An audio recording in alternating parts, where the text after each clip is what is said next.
Hello and welcome to another Daily Digest video. I'm Merriam, and today I am playing a well-known modern deck, but with a twist.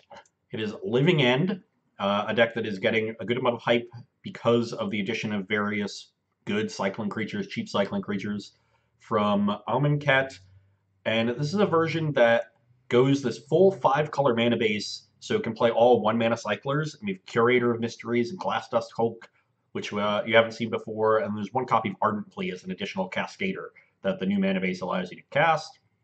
Unfortunately, we've run into one of the issues of this mana base, and that is it plays Reflecting Pool, and Reflecting Pool needs another land to be useful. So I think I have to mulligan this. I do have one free cycler as a way to dig for another land, but it's a pretty land-light deck.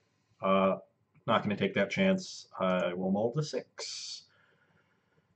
This hand looks pretty good. We've got a Cascader, lands to cast it. We can cycle a couple of things. I will keep. Yeah. And sure, cycling creature right on top. Let's get Spire Bluff. If our opponent lets us. Haven't seen this deck really emerge despite getting some hype. There's a lot of graveyard hate around in Modern, and that could be an issue for it. But the deck, I mean, you can just hard cast your things. I think that's one of the reasons I like Curator is this is just a good creature to cast. Pretty easy to cast, sizable body, evasion, lets you play a fairer game. So, guess I will pass the turn. Definitely cycling Curator here. And I guess we can wait and untap on the Street Wraiths. Probably just going to cycle them, though. Ooh, Storm. It's not a great matchup for us. We're going to have to try to... Actually, it's not a great matchup for a couple reasons. One, they might just be faster than us. Two, we might not get a target for this Demonic Dread. I was sort of wondering why there's only one Ardent Plea with the mana base, because that's an issue that this deck can have. You just don't, if there's not a creature on the battlefield, you can't cast Demonic Dread.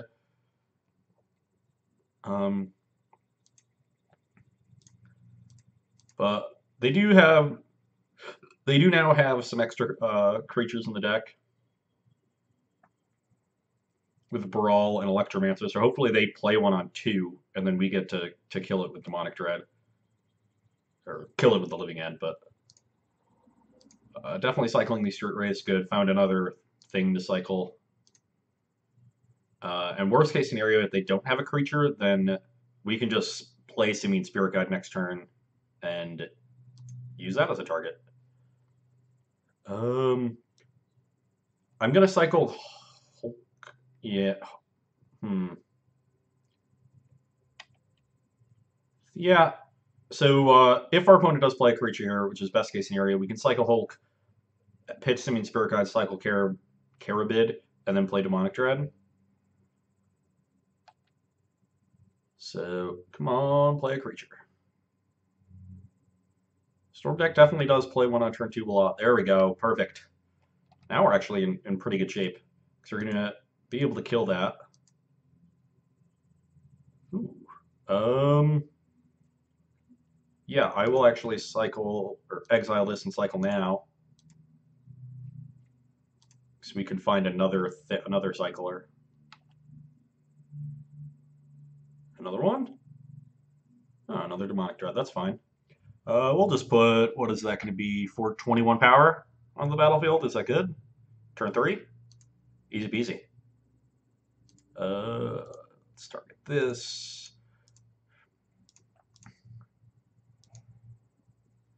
Bam. Oh, didn't even have to reveal. Or didn't have to go too far to find it. Yeah. Oh. Go. What do you got for me? Definitely makes the deck a lot more explosive when all your cyclers cycle for 1 mana. Like we drew 2 Street Wraiths. Able to put 6 creatures into the graveyard on the first 2 turns of the game is pretty nice. Oh man, if we get turn 3'd here, I'm gonna be really sad. Oh, come on. Oh, don't, no, don't. I, it's not. Okay. Whew. Okay. I wasn't super following how much mana they had floating. So they make two off this Manamorphose, then they slighted, they had one floating, then they went up to three. Oh yeah, they Passing Flames didn't have any mana floating. If they had one mana floating, they could Pyretic into three, Manamorphose up to four, and then cast these two Sleight of Hands off the Manamorphose. And maybe find a Grape Shot just to pare down my stuff, or like an empty or something. I don't know. If they had two Grape Shots, maybe I was dead. But yeah, they were not able to win on turn three, and we got them. So, what do I want to bring in this matchup? I assume the Gemstone Caverns come in anytime I'm on the draw, and especially in a matchup where I want to race. This Anger is really bad. Lost Legacy, is this a card I want to bring in? I don't really think so. I think it's just going to be the ley lines. Cutting out their ability to use the graveyard slows them down pretty significantly. So, I guess we want to cut some lands. And I think I will be cutting the Reflecting Pools. These have to be the worst lands, right? For the Gemstone Caverns. And then we need to cut three actual cards after we cut an Anger. I want to stay pretty explosive. I guess Deadshot Minotaur seems like our worst creature. It's pretty small. I like all the Simian Spirit Guides. In a slower post-board game, sometimes you can trim those, and I guess I think I should trim a Living End. This is not a matchup where I'm going to have to cast a bunch of them. I don't think the games are going to go that long. Trying to think what they could have in their sideboard. Usually they have things like Dispel, they have some creature removal spells, none of which are particularly good. If they have Negate, that'll be good. I guess this is 60. We cut two Minotaurs and a Living End. That seems good to me. Yeah, just have a little bit of disruption, and man, we were able to race storm that first game. That was sweet. So once again, we have three lands in the Dread, and I mean, I don't think I can mulligan this. We're going to be able to hopefully put 5 creatures or something into play on turn 3. On the draw, it might not be fast enough, though. So, we'll see what happens. Trying to think about how I want to sequence my lands here. Red, okay. Yeah. I was going to say, I don't know what they play on turn 1 for red mana. I don't want to play mine, obviously. I want to wait on that. And I guess the Confluence is dealing me more damage than less damage than the Orchard would. Yeah, so I guess we just lead on Confluence here. Obviously drew the Leyline as our first draw step. Probably just going to rattle 4 of them in a row. That's just how that card works. I guess we can cycle this. And I'm going to cycle Horror first, I assume. I'd like to get as many Horrors onto the battlefield as I can, because as my extra cycling creatures left over in my hand can turn into damage.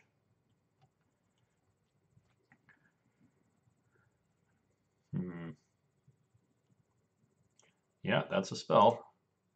Let's cycle. Another land is not great. Okay.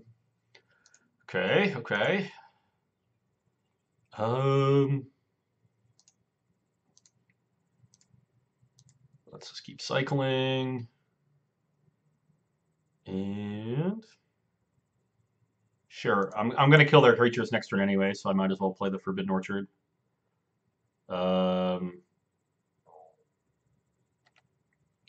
And now, do I cycle? If I cycle Hulk, I can potentially draw a Simian Spirit Guide that Oh, I think I accidentally F6'd. I can draw Simian Spirit Guide if I cycle Hulk and then get to cycle the Carabid too, but I do sacrifice a point. So right now I have 14 damage here, which means 18 with another Carabid and then one cycle that I guarantee have is lethal, but I can just Outburst on my next turn. So I guess I have lethal anyway. I can just Outburst and choose not to cast the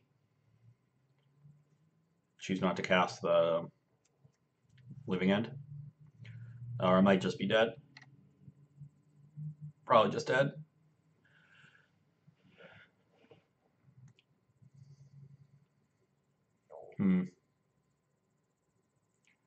Okay.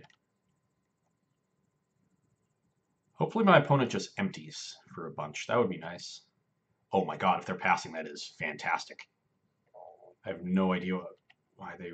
No, they're just attacking. No, they are passing. Wow. I'm really surprised they cast that Desperate Ritual. Maybe they miscounted and thought I was dead and then realized I wasn't. Yeah, they're at 16, so I guess I don't think this really matters which one I cycle.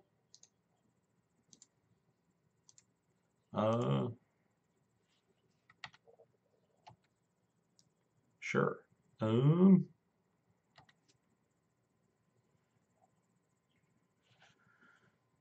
Okay. Well, now we have plenty of cyclers. So let's make red. Give them a spirit. Black.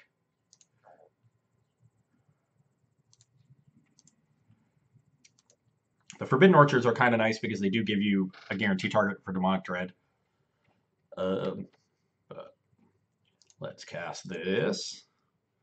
Bam, kill all their stuff. And have them dead on turn 4 again. When your deck is filled with cheap cyclers, it's real easy to always have the turn 3. Well, yeah. I was pretty impressed there. I would assume the Storm deck is just faster, but now that they're reliant on Brawl and Electromancer, your Living Ends are actually a little bit of disruption.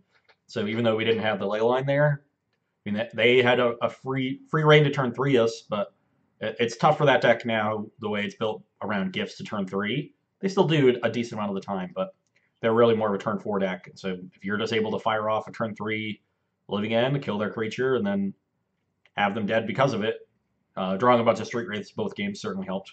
But yeah, pretty impressed by the speed of Living End there.